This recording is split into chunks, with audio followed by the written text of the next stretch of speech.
Salve, salve universo narrado aqui. Olha o traje. Não, por favor, deixa eu te contar, velho.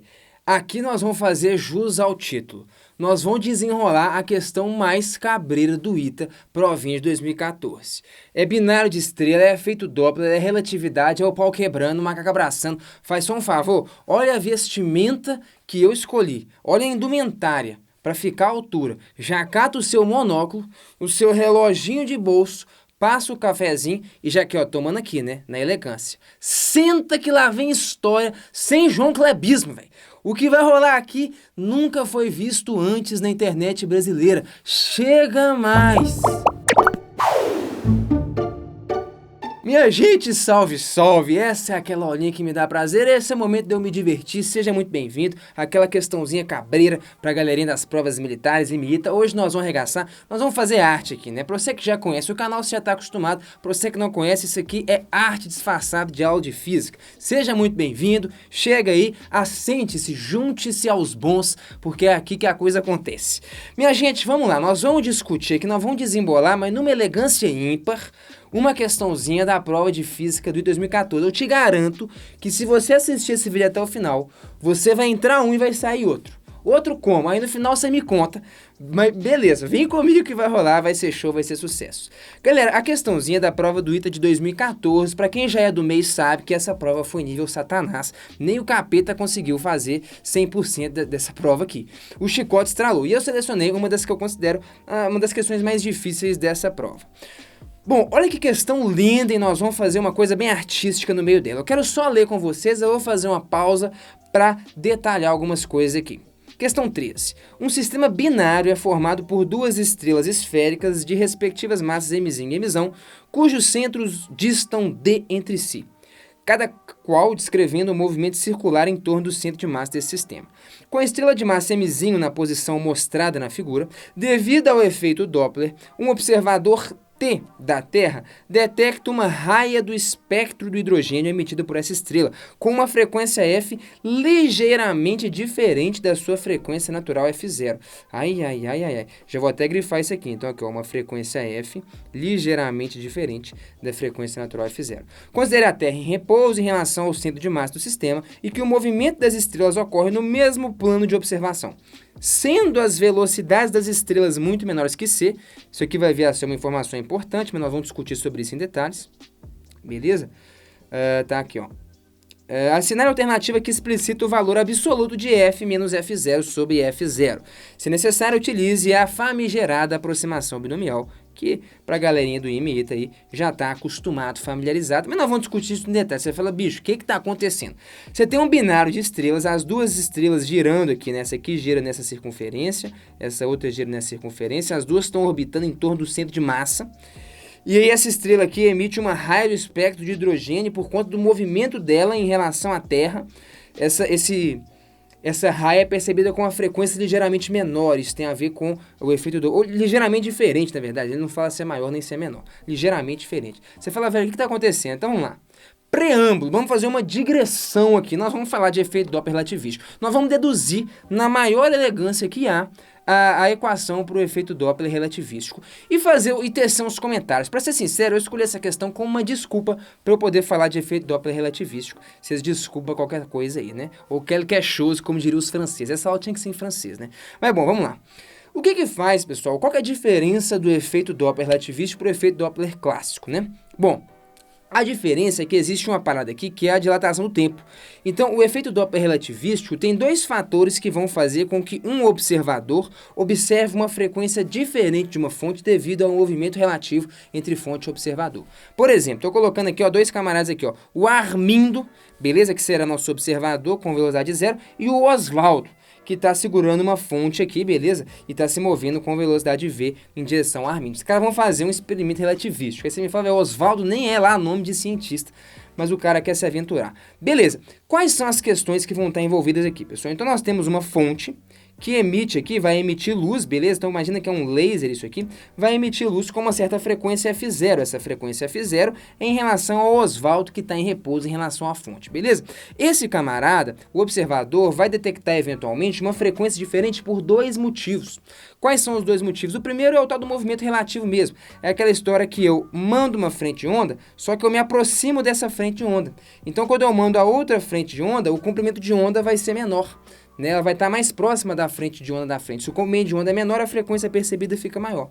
Faz sentido ou não? Beleza. Mas tem um outro efeito aqui, que é o efeito da dilatação do tempo. E esses efeitos estão brigando um contra o outro. Como assim? Lembra daquela história da dilatação do tempo? Se eu observo esse cara em movimento, o tempo passa mais devagar para ele. Então, esse carinha aqui, ó, o tal do Oswaldo, vamos escrever assim, ó, vai observar um tempo, delta TA, igual a gama vezes delta T0. Delta T0 é o tempo do Oswaldo, o tempo fica dilatado. Se o tempo dilata, se o tempo aumenta, a frequência, que é inversamente proporcional ao tempo, o inverso do período, a frequência diminui.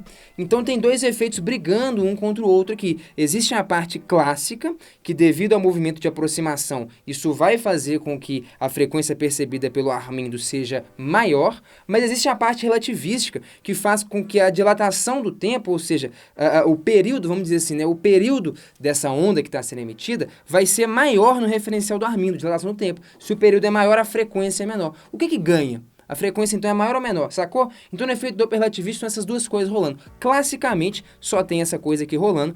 No relativístico, a diferença é que tem esse primeiro efeito aqui na jogada. Pode ser, nós vamos usar essa conversa aqui, então, essa brincadeira, para deduzir qual que é a equação do efeito Doppler relativístico. Fechou? Beleza, qual que é a brincadeira, então? Então, vamos lá. Então, eu fiz um desenhozinho aqui a mais. Cadê? Aqui, ó. Nosso amigo Oswaldo, desculpa, acabou, então, esse camarada aqui é o Armindo, hein? Beleza? Nosso amigo Oswaldo acabou de emitir um fóton. Ele emite um fóton e o fóton vai andando. Parará. Só que o Oswaldo, desculpa, começa a correr atrás do fóton. Com o laser na mão. Como? Daquele jeitão, beleza? O camarada tem uma velocidade e vai se locomovendo aqui atrás do fóton. Beleza. Vamos dizer o seguinte. Qual que é a frequência? Então aqui, ó. A frequência no referencial do Oswaldo, no referencial no qual a coisa está parada, é F0. Beleza. Então, vamos pensar em fóton. Eu emiti um fóton, emiti outro fóton. Então, vamos pensar, na verdade, assim, né?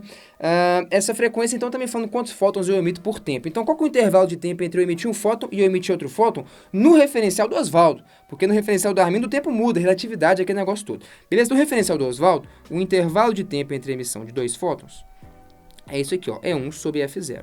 Tudo bem, você poderia pensar em frentes de onda, depois eu vou até puxar essa analogia para a gente misturar as duas coisas, né? Tanto a luz enquanto onda, quanto enquanto partícula, mas eu acho por enquanto mais intuitivo, mais mecânico você pensar num fóton.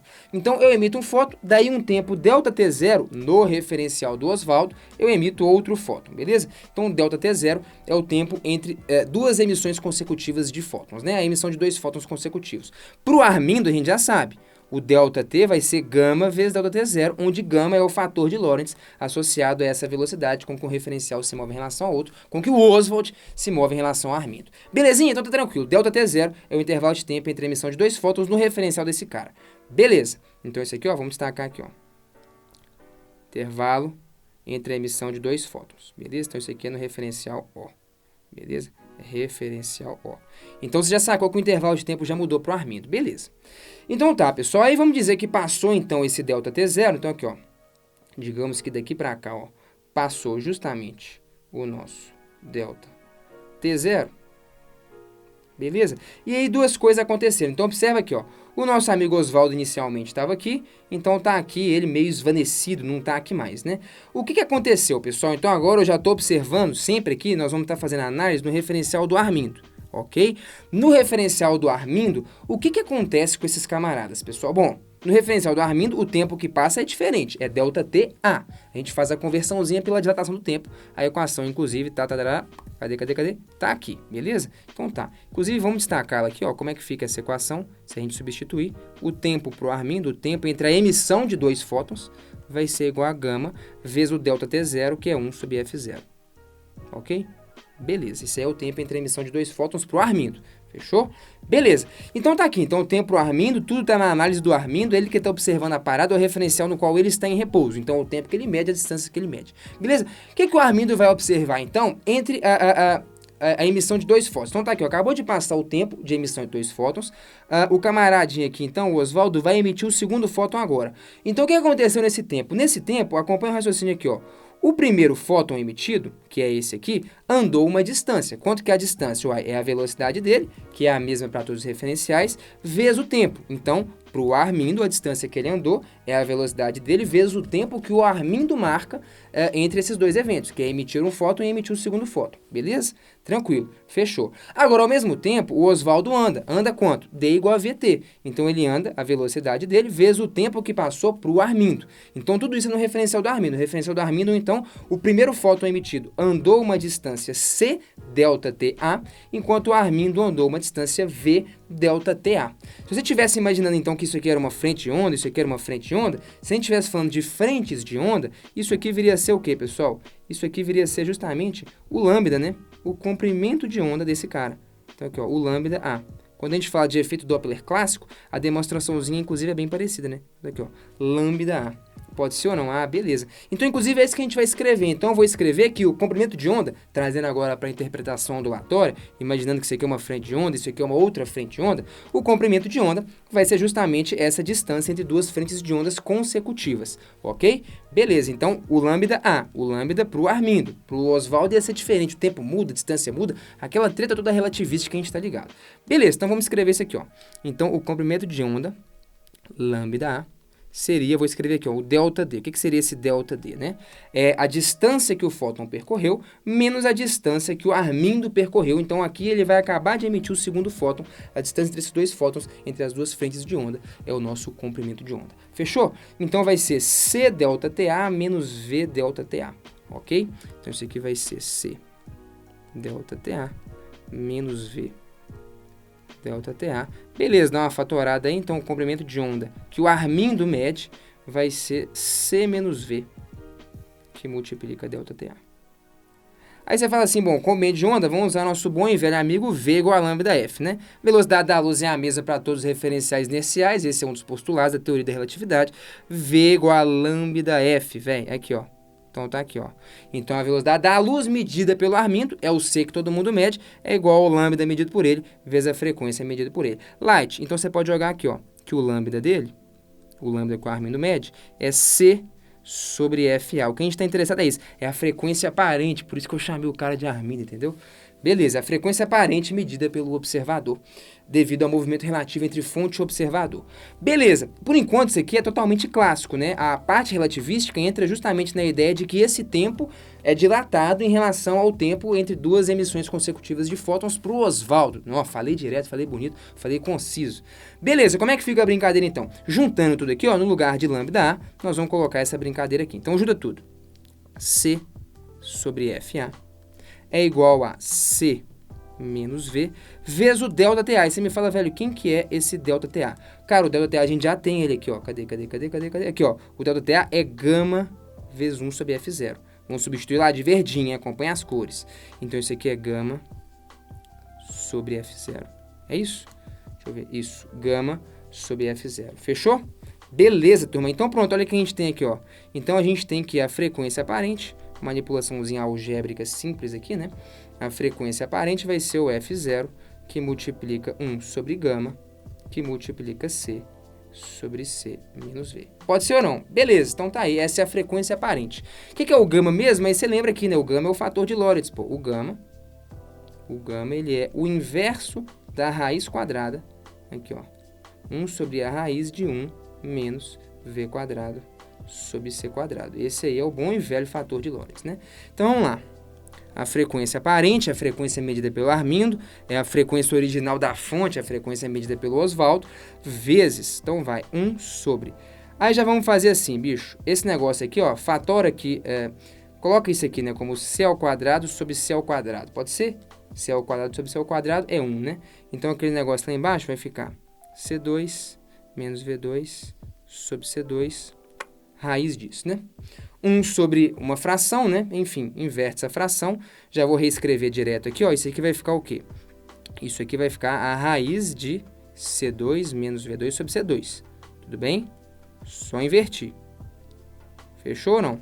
Beleza. Isso aqui, então isso aqui é 1 sobre gama. Então lembra que ó, o gama é isso, o inverso do gama vai dar isso aqui, tirando só um mínimo aqui pra gente deixar todo mundo no denominador c quadrado. Ainda tem um negócio ali, velho, que é c vezes c menos v.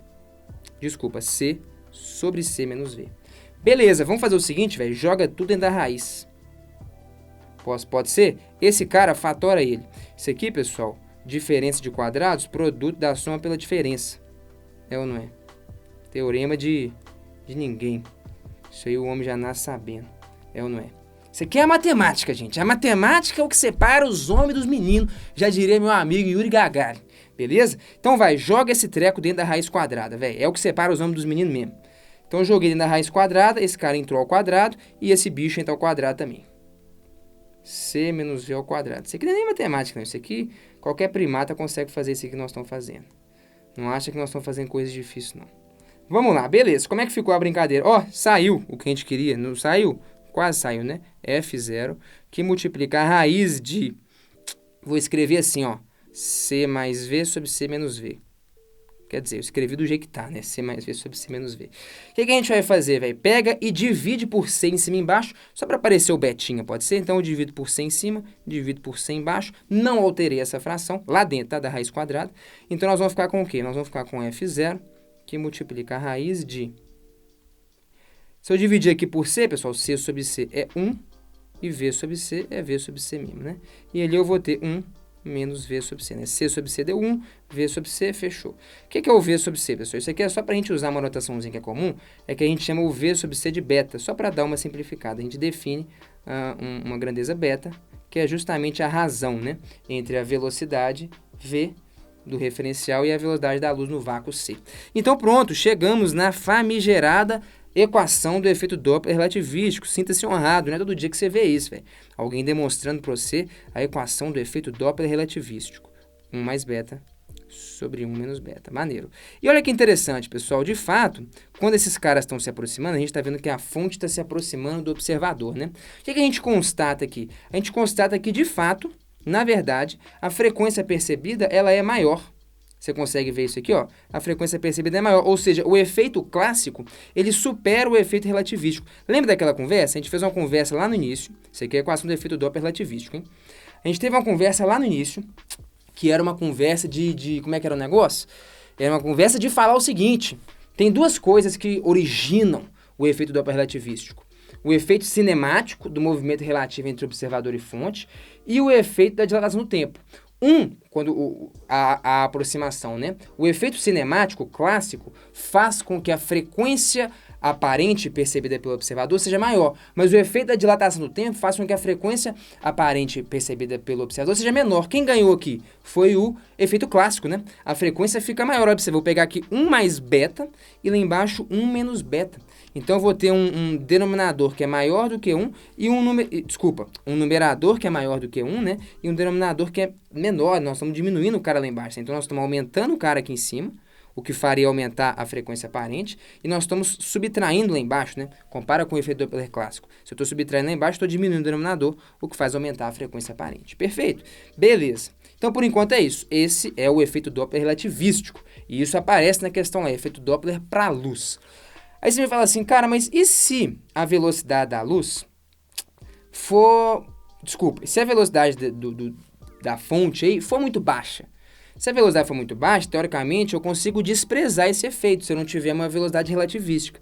Então, teoricamente, só deve sobrar o segundo efeito. Se só sobra o segundo efeito, eu tenho que cair na fórmula tradicional, uma fórmula clássica. Será? Vamos ver isso aqui agora. E essa questão tem um pouquinho a ver com isso. Já vê que nessa questão a gente nem precisaria desse formalismo, justamente por isso que eu falei. Mentira, deduziu à toa? Não, deduzi pra gente se divertir, né? Pô, senão você tá aqui fazendo o quê? Vamos lá, observação quanto a isso, e agora sim é quando o filho chora e a mãe não vê. Agora é a hora que você aí que tem menos de 18 anos deveria se retirar das salas, se retirar do recinto. Mas beleza, né? Cada um é responsável por si. Olha o que nós vamos fazer, pessoal. Aquele mesmo exemplo de Armindo e Osvaldo. Na verdade é só dois caras, né? Armindo e Osvaldo. Beleza? Olha o que nós vamos fazer. Nós vamos fazer a seguinte conta. A fonte vai se aproximando do observador. O observador está parado, Nós estamos emitindo fótons, aquele negócio todo. Vamos fazer a conta classicamente. Se fosse efeito Doppler clássico, como é que funciona? Você lembra? Então, aqui, ó, classicamente, a frequência aparente percebida pelo observador, devido ao movimento relativo entre observador e fonte, é dada por essa expressão. Nesse caso nosso aqui, Armindo, que é o observador, está parado, então isso aqui é zero. Isso aqui é a velocidade do som, né? Normalmente a gente faz essa continha para efeito Doppler do som. No caso, a gente vai ter que substituir isso por C, que é a velocidade da luz. A gente tem uma onda eletromagnética e não uma onda sonora. Mas beleza, então a gente vai ter aqui, ó, efeito frequência aparente vai ser F0, que multiplica C sobre C, né? Então no lugar do som a gente põe C, mais ou menos V. Seria a velocidade da fonte. Aí eu vou somar ou subtrair. Aquela história. Classicamente, o camarada está aproximando. Se está aproximando, então significa que a frequência aparente percebida por esse cara vai ser maior. É ou não é? Então, na aproximação, a frequência aparente percebida é maior. Se é maior, o que eu tenho que fazer é subtrair lá embaixo. Porque se eu subtrair lá embaixo, estou fazendo o quê? Diminuindo o denominador. E isso vai fazer aumentar essa razão. Perfeito? Beleza. Classicamente seria isso. Esse aqui é o resultado que a gente teria se a gente fizesse efeito Doppler clássico usando a equaçãozinha para onda sonora mesmo, só substituindo a velocidade do som pela velocidade da luz. Aí você me fala, beleza, vamos ver então se daria isso então se eu fizesse a conta relativística, considerando que o V é muito menor do que C. Lembra que o beta, né? Aqui, ó. O beta, a gente definiu ele como sendo V sobre C. Então, se essa velocidade V com que fonte ou observador se movem é muito menor do que a da luz, então acaba que esse beta é muito menor do que 1. Beleza ou não? Então, essa é a aproximação que a gente vai fazer. A gente vai usar a aproximação binomial que ele até deu na questão, que é 1 mais x elevado a n aproximadamente igual a 1 mais nx. Isso aqui vem daquela famosa expansãozinha, série de Taylor desse negócio aqui. Isso vale muito bem quando x é muito menor do que 1, que é o que a gente tem aqui. Então, vamos fazer essa continha. Então, a continha vai ficar assim, ó. O F vai ser que você fala, de onde que vai vir isso aqui, ó? O que você tem ali, velho? É 1 mais beta elevado a meio vezes 1 mais beta vezes 1 menos beta elevado a menos meio, concorda? Raiz de 1 mais beta elevado a menos meio. Lá embaixo, né? Raiz de 1 menos beta elevado a menos meio. O menos está falando para a gente jogar esse cara no denominador. Fechou, isso aqui vai dar quanto? Então, agora, aproximação binomial nesses caras todos. 1 mais x elevado a n, com o x, que é o beta, muito menor do que 1. Então, isso aqui vai dar 1 mais meio de beta. Então, esse meio cai multiplicando aqui, né? 1 mais nx. E aqui a mesma coisa, o menos meio cai multiplicando isso. Menos meio com esse menos 1 vai dar mais meio. Então, nós vamos ter 1 mais meio de beta. Pera aí, então como é que fica a sua conta? A sua frequência vai ficar sendo aproximadamente igual ao F0, que multiplica, olha só, 1 mais meio de beta ao quadrado. É ou não é? 1 mais meio de beta vezes 1 mais meio de beta. Abre esse treco aí, o nosso bom e velho produto notável. F0, quadrado primeiro, que é 1 ao quadrado, mais 2 vezes o primeiro, que é 1, vezes o segundo, que é meio de beta, mais o quadrado segundo, meio de beta ao quadrado, é 1/4 de beta 2, né? Aí a gente faz o que a gente chama, vamos colocar aqui, isso aqui vai ser o quê? O F0, que multiplica 1 mais beta, não é isso? Que esse 2 mata esse 2 aqui, mais 1/4 de beta ao quadrado. Você fala, velho, mas 1/4 de beta ao quadrado, lembra que o beta já é muito menor do que 1. É tipo assim, o beta é da ordem de 10 a menos 5. O beta ao quadrado é 10 a menos 10. Então, você vai pegar 1, já com um número muito pequeno, 0,001, e depois somar com ele ao quadrado, 0,0000001. Então, a gente fala que a gente faz uma aproximação em primeira ordem. Cara, isso aqui tende a zero, né? Esse termo aqui fica desprezível. A gente joga o beta quadrado fora. Não é isso? A gente está falando que o beta é muito pequeno, é muito menor do que 1. Imagina o beta ao quadrado, né? Então, a gente manda ele embora, aproximaçãozinha em primeira ordem. Então, a gente vai ter aqui que o F é igual a F0, que multiplica 1 mais beta. Lembrando que beta é V sobre C. Aí você fala, velho, deu diferente. A conta relativística não deu igual. O que que está acontecendo por aqui, né? Opa, pera lá, alto lá, jovem companheiro. Volta aqui. Dá pra gente manipular isso aqui um pouquinho, porque aqui está em termos do beta, que é V sobre C. A gente pode fazer aparecer o beta aqui, quer ver? Aqui, ó. A frequência aparente vai ser aqui, ó, o F0, que multiplica. Vamos fazer o seguinte, ó, como é que você faz aparecer o beta? Divide por C em cima e embaixo, numerador e denominador. Se eu dividir por C lá em cima, eu vou ter o quê? 1. Se eu dividir por C lá embaixo, eu vou ter 1 menos V sobre C, que é o beta, né? Então isso aqui é o F0, que multiplica 1 sobre 1 menos beta. Você poderia pensar assim, cara, isso aqui está aparecendo, essa conta aqui está aparecendo um observador em movimento, se você quiser comparar com o efeito Doppler clássico. Calma, é que você não fez a aproximação ainda, tá? Isso aqui é o que, velho? Isso aqui é F0, que multiplica 1 menos beta elevado a menos 1. É ou não é? Se o tentando no denominador, 1 menos beta elevado a menos 1. Mas taca ali a aproximação binomial neles. 1 mais x elevado a n, com o x muito menor do que 1, que é o nosso beta, aproximadamente igual a 1 mais nx. Então, até aqui a gente nem fez a aproximação. Agora que a gente vai fazer frequência aparente, o famigerado FAP, é igual a F0, que multiplica 1. Esse cara vai cair, menos 1, multiplicando esse menos aqui vai dar mais 1, mais beta. Pô, mas é ou não é? Classicamente, então, se eu quiser usar a equação de efeito Doppler para o som, desde que eu substitua a velocidade do som pela velocidade da luz, eu vou ter que a frequência é F0 vezes 1 mais beta. Enquanto aqui eu vou ter que também F0 vezes 1 mais beta. Conclusão, em velocidades não relativísticas, os resultados coincidem, como era de se esperar, uma vez que o efeito Doppler relativístico, a diferença dele para o efeito Doppler clássico é justamente o efeito de dilatação do tempo, que é desprezível em velocidades não relativísticas, as coisas coincidem. Ou seja, nessa questãozinha do ITA, apesar de que ele aqui te deu para você usar a aproximação binomial, você nem precisaria usar o efeito Doppler relativístico, uma vez que ele te fala que as velocidades das estrelas são muito menores do que c, ou seja, o seu beta é muito menor do que 1, então você poderia, mesmo sendo onda eletromagnética, você pode usar efeito Doppler clássico. Beleza. Agora sim a gente pode começar a fazer a questão. Como eu disse, essa questãozinha eu escolhi só como uma desculpa para a gente se divertir, brincar um pouquinho de relatividade, falar um pouco de efeito Doppler e engrandecer nosso intelecto, né? Bom, mas tá, fizemos o preâmbulo de efeito Doppler relativístico, construímos a equação aqui da frequência aparente do efeito Doppler relativístico, beleza, brincamos com o efeito Doppler clássico, tô te ensinando física, né, você tá vendo, né?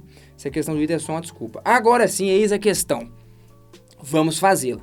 Agora a gente não pode fugir desse trem, não. Qual que é a brincadeira, pessoal? Tá todo mundo girando aqui, ó, em torno do centro de massa, né? Binário de estrelas. Vou ser um pouquinho mais direto aqui, então. O que que a gente tem? Vamos definir aqui, ó, um eixo X. A gente precisa localizar esse centro de massa, né? Qual que é a história? Você lembra disso? O X do centro de massa, a posição do centro de massa, é obtida por uma média, né, ponderada das massas, aqui, ó, M1x1 mais M2x2, que compõem o sistema, sobre M1 mais M2. No caso, meu M1 e M2 é Mzinho e Mzão, né? Vou adotar aqui, né, inteligentemente, a minha origem aqui, só para simplificar a minha vida. Então, fica assim, ó, o X do centro de massa, então vamos lá. O M1 é o Mzão. A posição dele aqui, ó, a abscissa dele aqui nesse eixo que eu adotei é 0, escolhi isso de propósito para simplificar a conta. Mais o M2, que é o Mzinho, a abscissa dele aqui vai ser o quê? D, que é a distância que ele deu. Mzinho D, tudo isso dividido por Mzinho mais Mzão. Beleza, turma, então a posição do centro de massa a gente já tem, né? Ela é o quê? Mzinho D sobre Mzinho mais Mzão. Perfeito, o que eu preciso descobrir aqui, né? Eu vou estar interessado mesmo em descobrir quanto vale aqui, ó, o raio da circunferência desse carinha. É esse cara que nós vamos computar o movimento dele. Vou chamar de Rzinho, vai.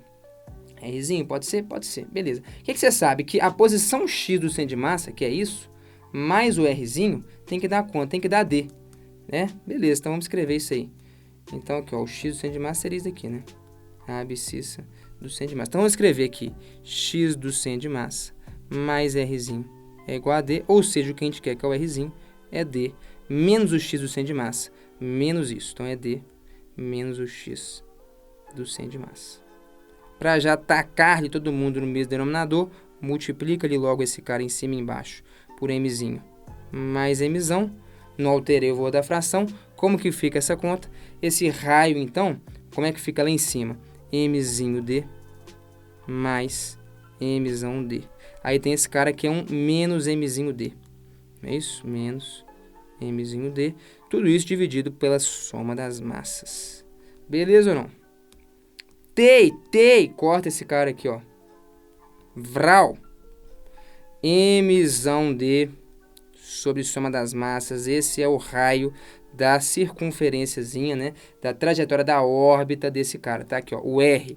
Mas qual que é a força que governa esse movimento, que mantém ele nessa órbita? A força gravitacional, que atua como resultante centrípeto, tá aqui, ó, força gravitacional. Segundo o nosso amigo Isaac Hamilton, lá no século 17, ele fez um cálculo que era assim, velho, essa força gravitacional, ela atua como resultante centrípeta.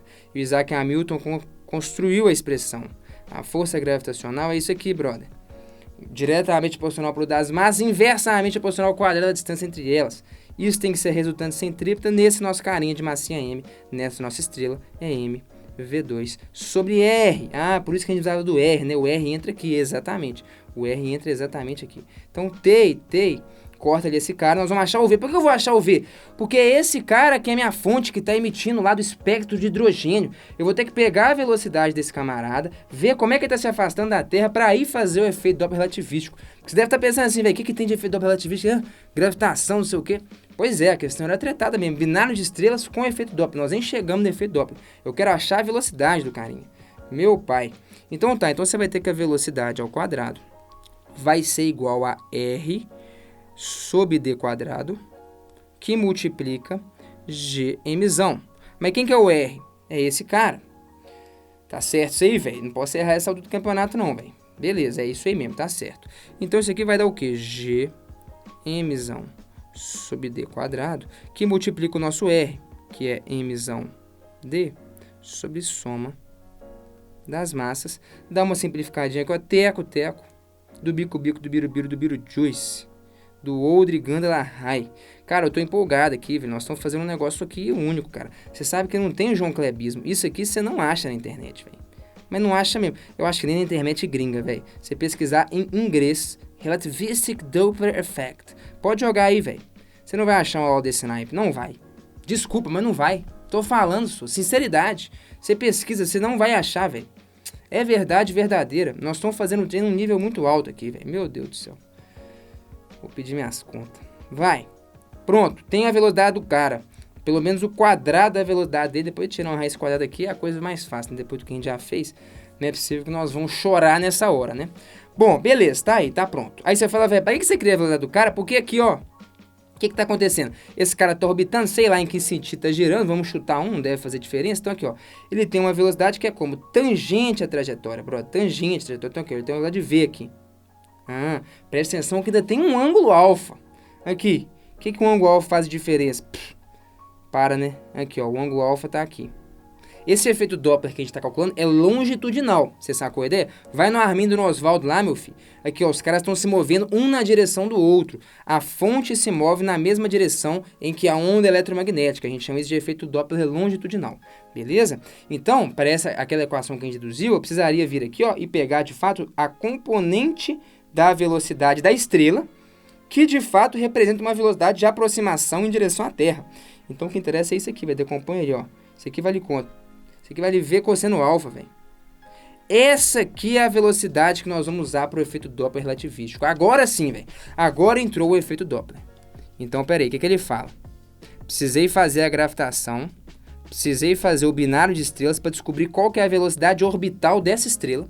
Aí eu decomponho e pego, por exemplo, nesse instante, a velocidade que de fato representa uma velocidade de aproximação entre a estrela e a Terra. Porque é a isso que vai estar associado àquele fenômeno do efeito Doppler relativístico que a gente deduziu. Nossa, cabuloso, né, velho? Eu sei. Então vai. Então, aqui de fato é exatamente aquilo, né? O Oswaldo se aproximando do Armindo, né? De fato, tem uma aproximação, é só jogar naquela equaçãozinha. Então, a frequência aparente fica sendo o F0. Se eu quiser jogar o efeito Doppler relativístico, seria assim, né? 1 mais beta sobre 1 menos beta. Mas como eu disse, nesse caso aqui, né, pessoal, o beta, ele é muito menor do que 1. Né, a velocidade dessa estrela está muito longe da velocidade da luz, né, muito menor. Então, tanto faz se você quisesse usar a formulinha clássica, como você viu, você vai chegar que a frequência aparente é F0, 1 mais beta, ou se você quiser usar a fórmula do efeito Doppler relativístico, não vou fazer de novo, está feito aqui já, você vai cair no resultado, o F é igual a F0 vezes 1 mais beta, já fazendo as aproximações. Então, eu já vou usar direto esse resultado. Mas como eu disse, fica aqui então a dica, o conselho, né, the advice. Cara, o efeito Doppler, você só tem que de fato considerar ele, essa equação relativística, não é quando necessariamente está falando de onda eletromagnética, é quando a velocidade da fonte é da ordem da velocidade da luz. Senão, realmente, você pode usar aquela equação clássica substituindo a velocidade do som pela velocidade da luz. O que faz dar diferença é a dilatação do tempo, e esse efeito é desprezível para velocidades muito menores que a da luz, que é o caso, né? Então, enfim, a gente já fez a continha e viu lá que a frequência aparente, ela é aproximadamente igual ao F0, que multiplica 1 mais beta. Não é isso? E o que ele pede que a gente faça? Turma, eu já não lembro. Sinceramente, eu não lembro. Tem que voltar, né? F menos F0 sobre F0 é o que ele quer que você calcule. F menos F0, cadê, velho? Então aqui, ó, a frequência aparente ele chamou de F, né? Vamos deixar assim, ó, frequência aparente é F0 mais F0 beta. Concorda ou não? Quem que é o beta? Não é V sobre C não, tá? Toma cuidado. É V cosseno alfa sobre C. Aquela conversa lá. Então, peraí, já vai sair de graça, porque aqui, ó, F menos F0 é igual a F0 beta. Fechou. Então, o que que ele quer, velho? Se ele quer F menos F0 sobre F0, ele quer o beta. Basicamente, é um jeito mais complicado de falar, velho, quem que é o beta? Né? Beleza, ele quer o beta. E esse beta, lembra que a gente definiu, né? O beta, ele é V sobre C, mas toma muito cuidado. Isso aí a gente usou lá quando a velocidade de aproximação já estava na direção longitudinal. Aqui eu vou ter que colocar o V cosseno alfa. Beleza? Então, é só isso que a gente tem que fazer. Então, esse beta, vou destacar aqui então para ficar claro, a componente da velocidade responsável pelo efeito Doppler aqui é o V cosseno alfa. Então, o beta é V cosseno alfa sobre C. Beleza? Então, pronto. Com isso aqui na mão, você mata o problema, porque você sabe o V, né? Aqui, ó. O V é esse bichão aí. Ah, então agora ficou fácil. Vou até copiar esse aqui, vai. O que você quer é V cosseno alfa sobre C. Joga aqui, ó. V esse bicho aí. Na verdade, o V é a raiz disso. Então, peraí, a gente quer o beta, que seria V cosseno alfa sobre C. O V, turma, seria então, aqui, ó, vamos colocar aqui, ó. Seria isso aqui, então, cosseno alfa sobre C, vezes o V. O V seria a raiz quadrada desse bicho aqui, vai. Joga o bichão na raiz quadrada, você tem a velocidade. Então, joga ali esse treco multiplicando. Pronto. É isso, de um jeito ou de outro é isso. Tem que ver como é que tá a resposta lá. Volta muito aqui. Tá tudo na raiz quadrada. Ele fez uma graça aqui, né? Só, mas essa gracinha aqui, essa altura do campeonato, isso aqui é suave pra gente. Joga tudo na raiz. Betinha é igual a raiz de Gm quadrado cosseno quadrado sobre C quadrado de Mzinho mais Mzão. É isso aí, meu camarada. Beta, Gm quadrado, cosseno quadrado sobre C quadrado de Mzinho mais Mzão, volta lá. Gm quadrado, cosseno quadrado, acho que é esse aqui, vamos ver. Gm quadrado, cosseno ao quadrado sobre D, Mzão mais Mzinho, C ao quadrado. Eu acho que é isso, né? D aqui, ó, esse aqui é, não, aqui tem um Mzinho ao quadrado, enganou, C não, então é isso mesmo, letra E. Ladies and gentlemen, it was a pleasure. Não, eu vou ter que encerrar em outro idioma aqui. Foi um prazer inenarrável, apesar de estarmos aqui no Universo Narrado, compartilhar essa jornada relativista com vocês. De verdade, me diverti. Espero que você também tenha se divertido e tenha engrandecido seu intelecto. Agora deixa eu te pedir um favor, agora é aquela moral. Faça aí, velho. Senta o dedo no like desse negócio aí, se inscreve no canal, ativa o sininho pra você ficar por dentro das doideiras que a gente faz aqui e manda esse vídeo pra alguém e faz alguma coisa aí, velho. Porque olha aqui, eu meti logo uma camisa social. Esse vídeo ficou embaçado, você sabe, isso aqui não tem lugar nenhum. Então faz esse favor de divulgar o nosso trampo se você curtiu. Tem muita parada massa aqui, velho. Física, matemática, ciência, literatura, a arte por trás do universo é aqui no Universo Narrado. Tamo junto, valeu, até a próxima, fui!